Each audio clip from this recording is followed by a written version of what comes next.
Hey, Tony Gaskins here, just popping in.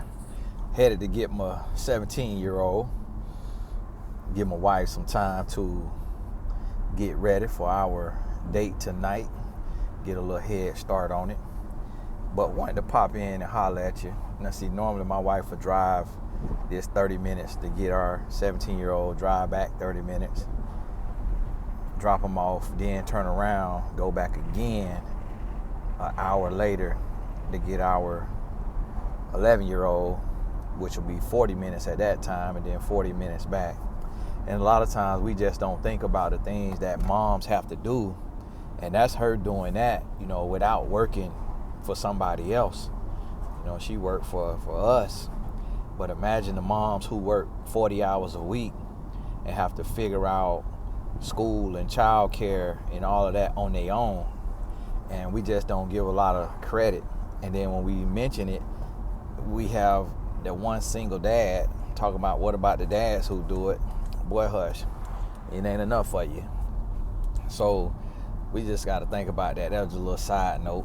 And I had to skip a few meetings, which provides for the family to go do it. But sometimes you got to do what you got to do just to have that balance and show that, hey, your time, your peace, your mental matters just as much as mine. So let's do it like this.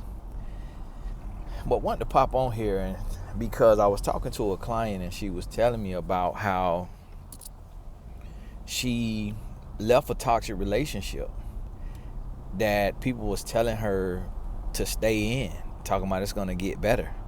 And she said she was dying a slow death, and it just reminded me about the importance. And she said it was one of my videos she heard that gave her the strength to leave, and it reminded me of the importance of these topics, because we never know what somebody is going through. So as I get time each day, I'm going to be revisiting those old topics and touching up on them again and just sharing that, because one of the things that I notice with the church is some people talk about how the church is forcing marriage. The church is keeping women single.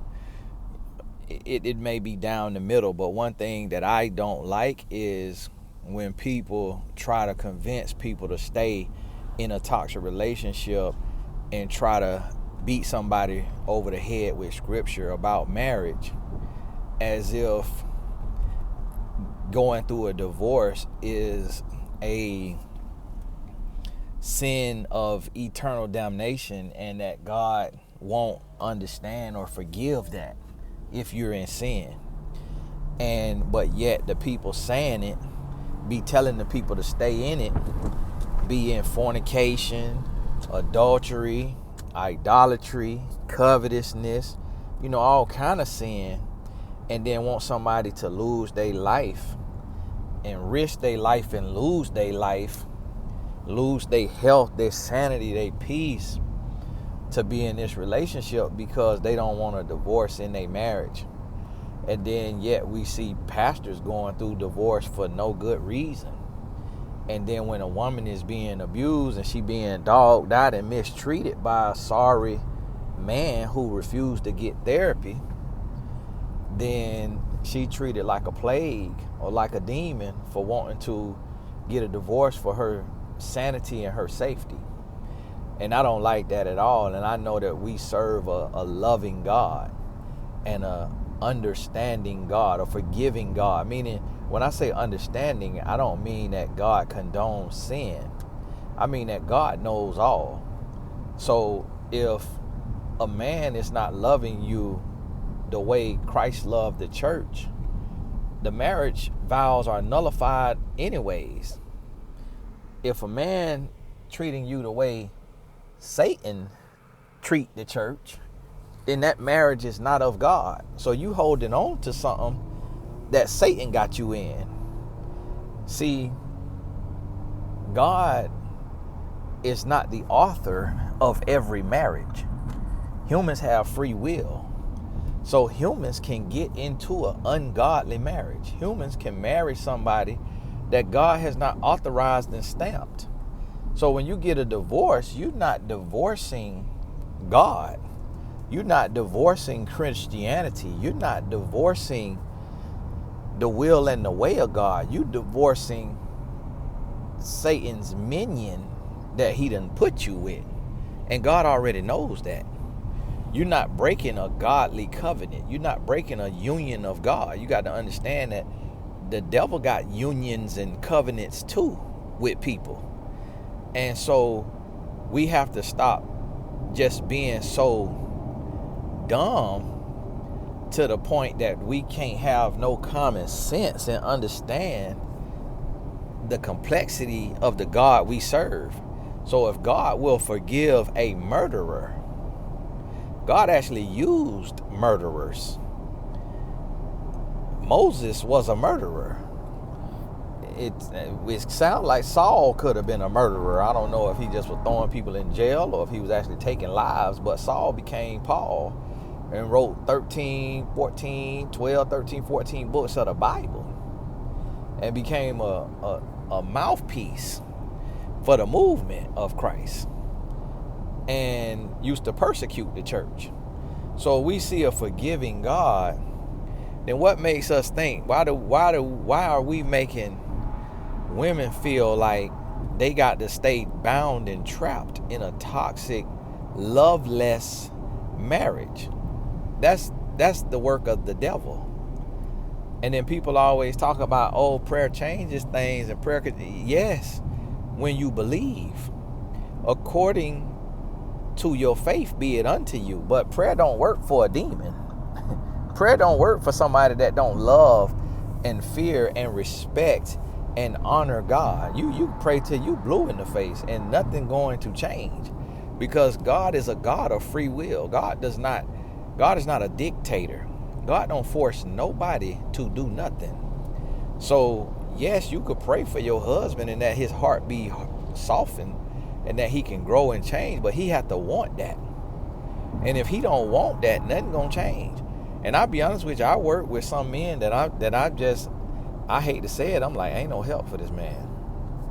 Now, he has been turned over to a reprobate mind, and there is nothing me or anybody else gonna be able to do. It is gonna absolutely take the hand of God to change this man or this woman. And I have worked with women like that as well. There's some humans that have been turned over to a reprobate mind. And that's when we think about and we hear and we talk about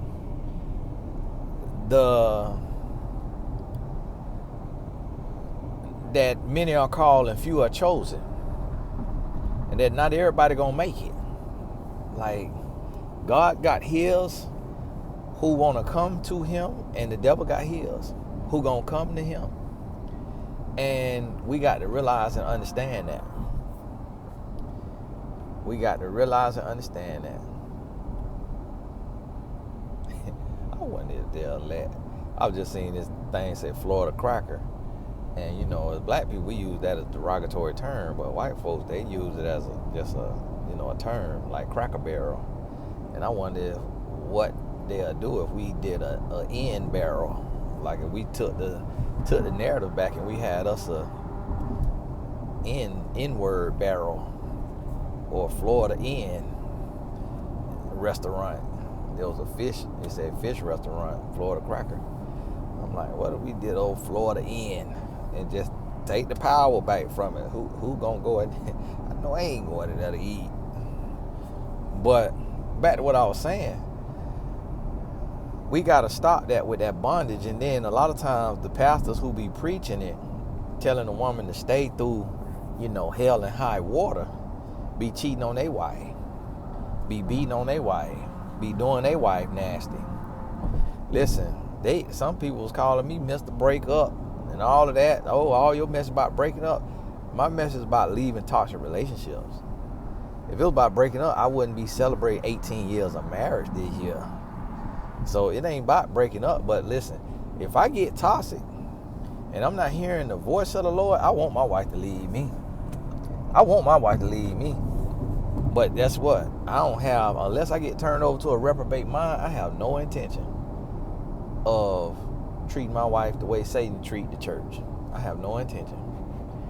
I literally have to lose my mind to dog her out. And I told my wife, if I lose my mind, like from all the concussions I had playing football for 14 years of my life, the first, 14 years out of 21, first 21 years of my life, I told her, if I lose my mind, put me in a home. Don't do me no favors. Don't let me ruin you and break you and hurt you and abuse you. Put me in a nursing home. Cause I ain't gonna know no difference anyways. If I done lost my mind, let me be in that nursing home cussing people out, dogging them out, cause they getting paid to deal with me. But don't let me destroy you. Don't let me, and that's how I am. I've always been the type of person where I want a whooping. Like if I'm doing wrong, punish me, Lord. If I ain't doing right, let me feel it. Let me go through. I don't want no. I'm not trying to. I appreciate and love and respect the grace, but I want the lesson. And that's what the book of Proverbs, and I didn't realize that till I read the book of Proverbs. It say a wise man seeketh reproof. I see so many raggedy, sorry adults who just want grace, that want to do the crime but don't want to do the time, that want to do the action but don't want the consequences, want to make a bad choice but don't want the bad consequences. And we got to stop doing that. So if you don't want to treat your woman right, then you deserve to be left high and dry. You deserve to be divorced if you don't treat your woman right. If you can't love and respect her, and vice versa. If you don't treat your man right, if you getting on your man nerves all the time, you always starting something, always doing this and that.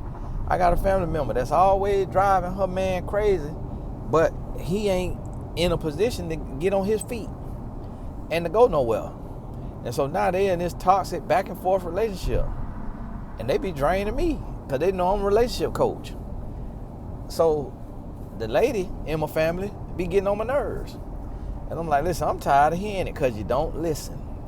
I ain't got the breath for it no more. I'm talking to adults who listen. So listen, don't let nobody have you trapped and stuck and bound in no toxic, raggedy relationship. Like, don't do that. Like, have your situation together. And it's all about understanding. Like, I was getting ready to leave. My wife was trying on the clothes, the outfit that she just bought for our date tonight. We going to an Orlando Magic basketball game. And so she was trying on the clothes. And so when she went to trying on the clothes, I'm out there giving her a little look-see. But she kind of rushing. She was getting ready to go get my son, so she was rushing. She kind of in a little panic. She got the excitement of going to the game tonight. She love basketball. She'll have season tickets if we could afford it or if we had the time to go. She absolutely love it. So I got her some seats on the floor tonight, for the Lowski, and we going on a little date night. And neither one of our sons have practice tonight. To God be the glory. And it's the playoffs. And so we going to the game. And so here we go. She in a little rush. So I said, baby, hey, getting ready to go get our son.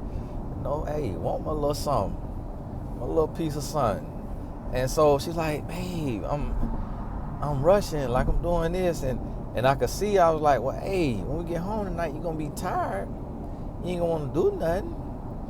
And so, either right now or later, which one you think better? And I could see her countenance changing because a woman got to be in the mood. If she's a normal woman, like, now if you get you one of them nymphos, or you get you a woman who done, she just got that in her, that ain't my wife. She's not like that. She's not that type of woman. So for her mind got to be kind of ready. And I came home 4 o'clock in the morning the other night, and she was like, didn't I give you some 5 o'clock in the morning the other day? I said, yeah, I need a little more now. And that was huge, but I had been gone a couple nights. And so for my wife to let me come home, and we grown folks, so I'm being transparent with you here to help you understand this of the give and receive in a relationship. It ain't all about just what the man want or just what the woman want. So 4:30 in the morning, for a conservative woman, they not trying, who been asleep, who getting woke up out their sleep, they ain't trying to hear that. So guess what? It's a give and take. Give and receive, not give and take. Let's change that. Give and receive. So she took and blessed me. And then so, okay, boom. Here she done blessed me. And then turn around. Here today, I have to consider her because of the rush and the panic and the space she in. And now we might go to the game and it might get exhilarating. So she might nap on the way home and then get home and end up with a little bit of energy. And so, and then because of the mutual love and respect, we have that bond to where we both be done, in about 60 to 90 seconds. And y'all don't know nothing about that. I talk to people all the time.